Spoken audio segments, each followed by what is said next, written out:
My next guest fights Jacobe Smith on February 24th at Fury FC 86. He's out of the great state of Oklahoma originally. He is the people's champ, Jarrett McLoughlin. How's it going today, Jarrett? It's going good. How are you doing, Zach? Good. So, starting everything with you being from Oklahoma, all my questions started with a preface of Oklahoma, but now you're out Albuquerque. What took you out there? Training. Yeah, I'm just out here to train. I needed some more training partners, bigger guys, so I came out here. Nice. So you originally were at Clinch MMA with the likes of like Tracy Reeder and Tater McSpadden, and now you're out at Jackson. How's camp been so far, and who have been the new bodies that you're working with? Camp's been good. We got a bunch of 70-pounders up here. Some smaller guys too that are some high-level wrestlers, like getting ready for Jacobe. So a guy like Aaron Pico has been nice. He's kind of just a better version of Jacobe, be it a couple weight classes below. Nice. And then last time out you faced Julius Holmes. You've been fighting like top level competition since you came into Fury as well. Yeah. That was back in September. Were there plans to come back sooner, or like was it the change of camp delayed everything, or was it like also like a rest of mind, get back like on par? No, I was ready to fight whoever. I was trying to fight Aaron Phillips. He's the main event on this card, fighting Julius. There's like 3 or 4 guys at the top of 170 in Fury who are like allergic to touching each other. I don't think Julius is one of them, but I feel, there's like 4 guys in there that are undefeated. But by no means will they fight each other. It's like Isaac Moreno, Cody Steele, Jacobe Smith. So I want to fight all of those guys. So like after Julius, it was, I wanted Aaron Phillips coming out of the UFC. I couldn't get him. They offered me Jacobe. I said, please and thank you. Yeah, so no, I wasn't, there was no delays on my end. Like I'm trying to fight whoever's at the top of this division in Fury. That makes sense. Yeah, and I know one of the names particularly you mentioned, like Cody Steele. Yeah. He falls into the category where I feel like once you get listed as like a Fight Pass fighter to watch, yeah, you get really picky about who you end up fighting. Sure. I don't know if that means because like I always look at it, if you're on the fighters to watch, it's probably picked by a Sean Shelby or Mick Maynard is who like is on their short list. Mm-hmm. Especially looking at some of the rewards the Fight Pass team does, they're usually abysmal. So for them to actually know who the hell is actually fighting, I don't believe it at all. But it makes sense, especially the names that you did mention. I mean, I could understand like an Aaron Phillips, like you kind of said, coming out of like Ultimate Fighter, being a little more picky because like he was right there and then missed it. But Cody Steele being like 4-0, 5-0, he needs to kind of explore a little bit more than the other. For sure, it's tough because if you can't do it in Fury, it's only going to get harder in the UFC. But that's the great thing here is like all those guys have those records and those accolades and the Fight Pass whatever of the year to watch, all that stuff. And so, the quickest way to get there if you don't have it is just fighting one of them. So after Jacobe, hopefully we can get on the docket with one of those two. Nice. And that, when you do make the return, you are against Julius Holmes, an undefeated welterweight out of Fortis MMA. So like great gym, great record. If you don't look at his opponents, sure, great record.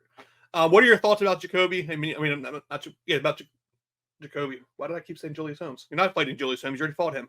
You're fighting Jacobe. What are your thoughts on Jacobe? He's strong, pretty fit. I think he's not super big for the weight class, but he's definitely going to be like a strong, fit guy.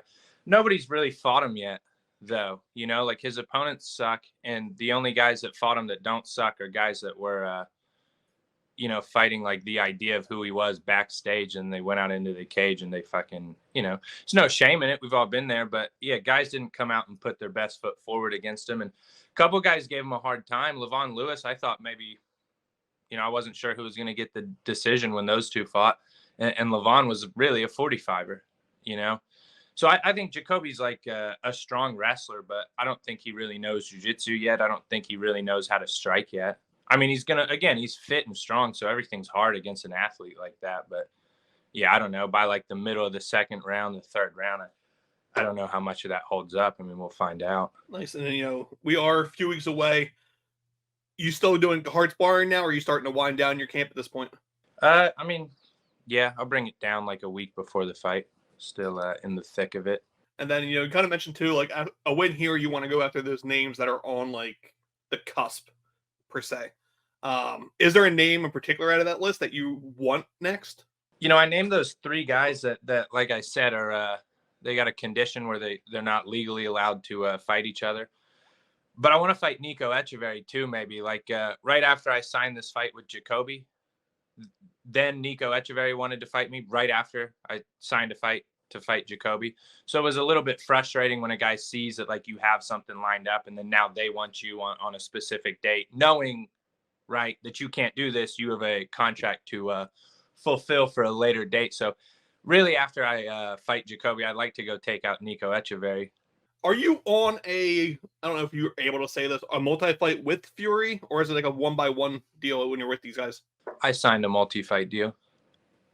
Nice. Yeah. And that shows that the promotion also has an interest in you too. One and dones are one and dones. Sure. So that's nice to hear that too. Outside of that, what got you into the sport itself? I was just being a fan as a kid. That's the difference between our age groups. Like when I was a kid, it wasn't around. Like you had to go find it. Right. You guys were watching WWE. You thought it was the UFC. Yes, and that's literally my path to the show. I came in through like WWF with Ken Shamrock, who obviously was on like the first 3 cards.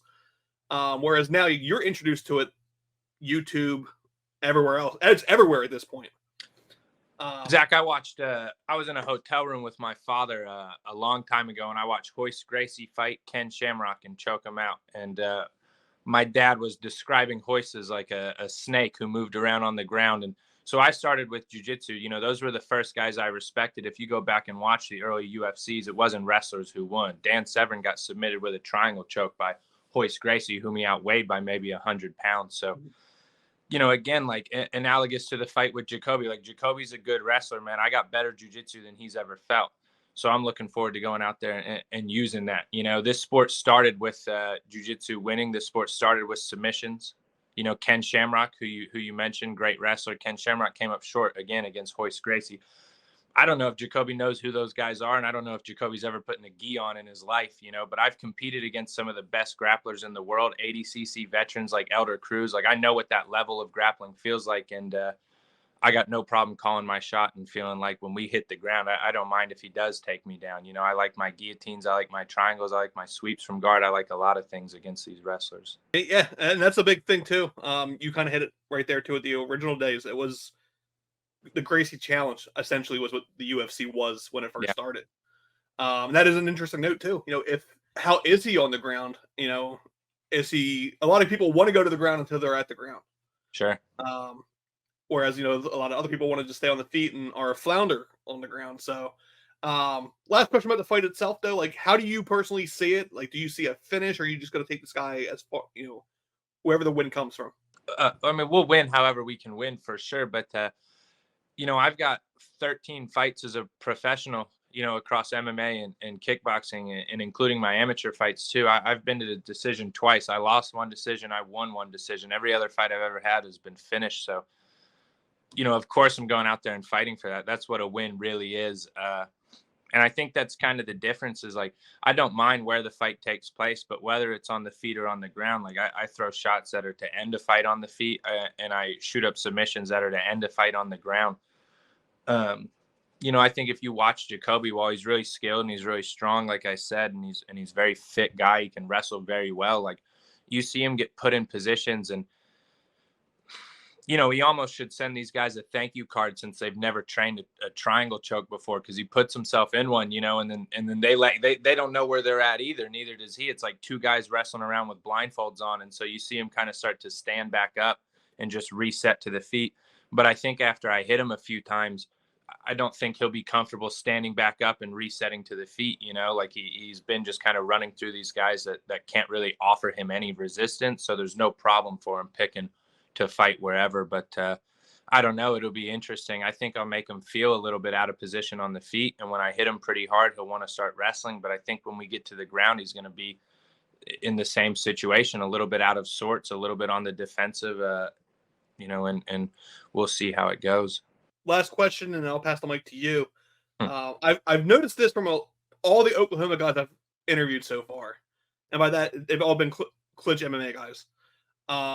You all have a very unique personality. Like, if you go through your Instagram, it's one of the best, like, win or lose, your mood, at least on the public view, doesn't change. It's always, the number one in Oklahoma, the this, that, or the other. If you didn't watch the fight, I won. Just take my word for it. Believe me. What motivates you as a fighter? Is it really just a competition, or like what is it? It's a good question. Man, it's so much fun. The fighting part is fun. Doing interviews like this is fun. There's a level of nerves. There's a level of like risk and stuff to what we do for sure. But man, we're lucky to get to do this. Like I have this Starbucks coffee right here. There's somebody at Starbucks who's going to work like a fucking 12-hour shift, right? That guy works harder than me. Like everybody in this sport talks about how hard they work. And it's largely just a lie and like self-aggrandizing. Like it's not the truth.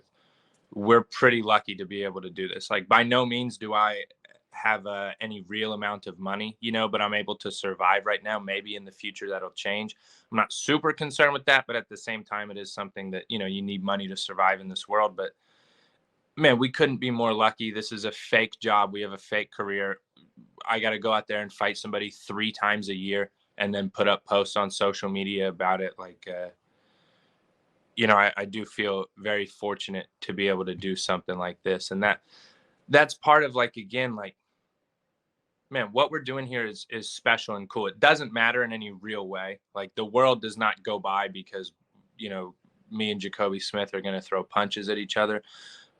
There's people again that actually add to society and do a real thing. People that fix your fucking car so you can drive, people that make food at a restaurant so you can eat, all that stuff. But, yeah, I don't know. That's what kind of frustrates me about some of these guys, again, in Fury that won't fight each other, that duck or like, oh, I'm almost right there. I'll just pick these easy fights. It's like it almost feels disrespectful. Like, dude, we have it so good. Go out there and fight anybody who's in front of you. Win, lose, or draw to Jacobe Smith. I'm not going to say, okay, hand me 3 guys who suck so that I can do what all of these guys do and make more posts about my 4-fight win streak against 4 guys who had never stepped foot in a cage before. Like Jacobe could go knock me out in the first round. He could go submit me in the first. He could beat me by decision and dominate me for 3 rounds. It doesn't matter. After him, I'm coming up after somebody else who's undefeated. Beat me, Jacobe Smith, I'll go fight Cody Steele next. I'll go fight Nico Echeverry next. Like none of that matters to me. Like I'm just trying to get out here and get my hands on the best guys and see where I'm at. And if that doesn't motivate someone to tune in on February 24th, they're not a fight fan. You kind of just sold the fight right there, and like every other Oklahoma-based fighter interview, my dog chimed in too, just as you started answering. Same thing happened with Tater. I asked him a good question, and then his face was like, "Fuck yeah!" And then the dog just kind of did what she just did out back. This fight specifically with Jacobe too. Like I've met Jacobe a few times. Like we've never exchanged more than a couple words in a handshake. Like Jacobe's a nice guy. Like I don't have a level of animosity towards who he is as a person, but it does frustrate me that like, man, I've been fighting professionally since I'm 18 years old. I can't get half the attention that he does. I've got more professional fights than him. I've got more finishes than him. I've taken out better people than him. And I can't get a fucking UFC Fight Pass article about what I've done or who I am or to watch me. I've stepped up and fought guys on short notice. I fought guys on 9-fight win streaks, no problem, gone out there and thrown some heavy overhands and let it fly and see what happens. And I just feel like I can't get half the respect or even attention that somebody like he can. And it's not that I'm mad at him where it's his fault, but the reality is like I have envy. You know what I mean? Like it upsets me a little bit that I can't get these, and I'm excited to get the opportunity to go out there and fight him and do what I can to run through him and take those things from him, and then really the truth is I mention those guys and I make fun of them because none of them will touch each other and stuff, but that's the same thing. It's all jealousy. Cody Steele's got fucking 50,000 followers on Instagram. I barely have 2,000. You know what I mean? None of this really comes from these guys have done nothing wrong to me, but that changes not how I feel.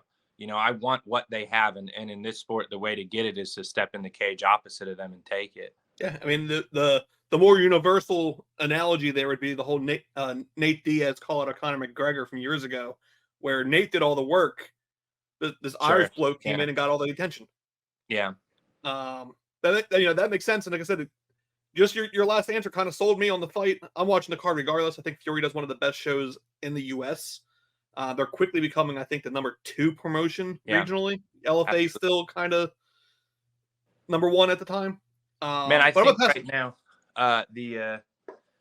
the future stars, I think, really are in Fury. Like LFA is great, and Ed Soros does a great job over there. But I think what Eric Garcia is building is special. I think they're doing a better job with these multi-fight contracts. It gives you the opportunity to stick along for a little bit more of a ride. You know, like LFA puts on events, but it seems to me more like Fury kind of has a, you know, here I am talking about Jacobe Smith and talking about who I'm going to fight next. Man, we're all on multi-fight deals. So after this fight, you know what I mean? Like, I feel like they have a better ability to kind of build up bigger fights than LFA maybe. They have an actual roster, basically. Yeah. They're not like I'm in the Northeast. I have a CFFC and a Ring of Combat in my area.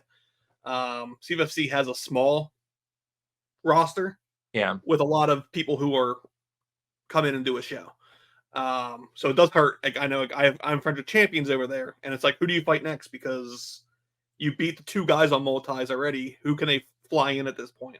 Yeah. But I'm gonna pass the mic to you. You know, you kind of touched on it. Everyone already knows, as a regional fighter, you're not making a lot in the cage. A lot of your support comes from outside of the cage. Sponsors, friends, family, teammates, etc. I'm gonna pass the mic to you to kind of shout everyone out that you have to shout out. Promote yourself a little bit, you know, your socials, whatever you want to say out there.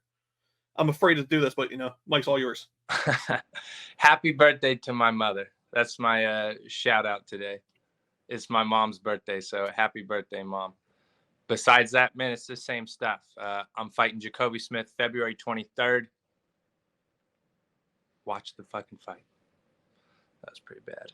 Yeah, I don't have anything to shout out. I appreciate it. February 23rd, UFC Fight Pass, which is weird because usually Fury's a Sunday card too. Which is, this one's on Friday. That's what really threw me off, was like the date was not even what I thought it was. 23rd makes a lot more sense because there's a lot of cards on the 23rd, so I'm gonna trust you on this one. February 23rd, not 24th. Forget what I said at the beginning. Jerry McLoughlin, Jacobe Smith, Fury FC. Best of skill. I look forward to it. You know, we'll regroup later before the next one. Thanks for your time. Yes, sir. Thank you, Zach. See you, brother.